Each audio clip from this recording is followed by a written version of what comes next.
جب چھوٹے تھے تو لڑائی ہوتی تھی، ایک کہتا تھا ماں میری ہے، دوسرا کہتا تھا نہیں ماں میری ہے، اور اس بات پہ لڑتے تھے، ایک کہتا تھا ماں میری ہے، دوسرا کہتا تھا ماں میری ہے، پھر کہتے تھے چلو ماں سے پوچھ لیں، تو ماں پھر ہنس کے دونوں کو ٹال دیتی تھی، کیونکہ اسے پتا تھا کوئی وقت اور بھی آئے گا،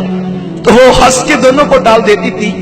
ایک زمانہ تھا لڑائی یہ تھی ماں میری ہے، ماں میری ہے، لیکن پھر وقت وہ آیا جب ماں بوڑھی ہو گئی، تو اب لڑائی اس بات کی ہے کہ ماں تیری ہے، ماں تیری ہے۔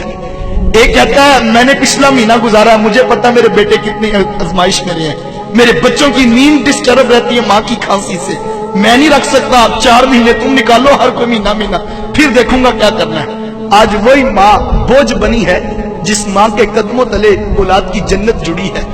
کہ کوئی نوجوان تھا تو وہ اپنی ماں کو یتیم خانے میں چھوڑ آیا۔ یہ آج ہمارے ہاں بھی اولڈ پیپلز ہوم بن گئے کہ جب ماں باپ بوڑھے ہوئے تو تم جا کے ان کو یتیم خانوں میں جمع کروا دو۔ یہ دن بھی ہم نے دیکھنے تھے۔ تو خیر وہ ماں کو جمع کرایا اور ساتھ انتظامیہ کو نمبر لکھ کے دے دیا کہ جب ماں مرنے لگے تو مجھے فون کر دینا، میں نے تدفین ابائی گاؤں میں کرنی۔ خیر اس کا وقت آخر قریب آیا تو انتظامیہ والوں نے فون کیا اور کہا کہ ماں مرنے کے قریب ہے، اگر ملاقات کرنی ہے تو آ جا۔ خیر وہ پہنچا اور اس نے آ کے کہا ماں اگر تیری کوئی خواہش ہو تو مجھے پورا کرنے کا خواہش کا رکھتا ہوں، تو تو مجھے کوئی بات کہے تو میں اسے پورا کر دوں۔ تو اس نے کہا بیٹا یہ یتیم خانہ جہاں تو نے مجھے جمع کروایا تو اس کے کچھ پنکھے خراب ہیں، جب جون جولائی کی گرمی آتی ہے تو یہاں بوڑھے ماں باپ سے سکتے ہیں، اگر تیرے پاس پیسوں میں وسعت ہو تو یہاں کے پنکھے تبدیل کروا دے۔ تو کہنے لگا کہ ماں اب میں پنکھے تبدیل کروا بھی دوں تو تجھے کیا فائدہ، تو پہلے بتایا ہوتا تو میں تبدیل کروا دیتا، تجھے بھی فائدہ ہو جاتا، اب میں تبدیل کروا بھی دوں تو تجھے کیا فائدہ۔ اب ماں کی محبت کیا ہوتی ہے۔ اس نے کہا بیٹا مجھے پنکھے اپنے لیے نہیں چاہیے، میں تو ڈرتی ہوں کل جب تو بوڑھا ہوگا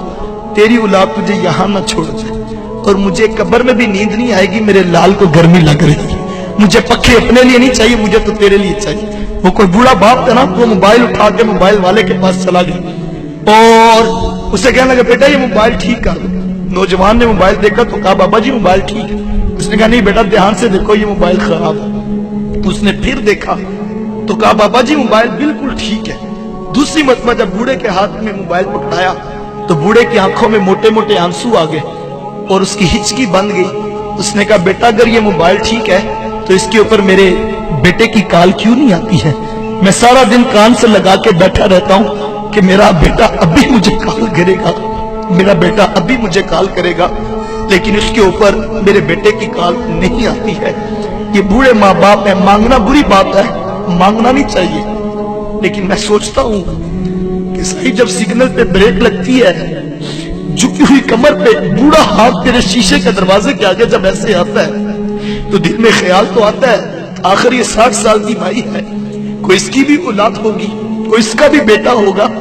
لیکن یہ آج سڑک پر بیٹھ کر مانگنے پہ مجبور ہے۔ ماں باپ کیا مانگتے ہیں تم سے؟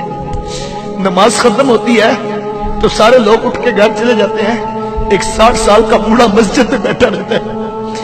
اس کو اٹھ کے گھر نہیں جاتا، کیوں؟ تو اس کو پتا میری گھر میں کس کو ضرورت ہے،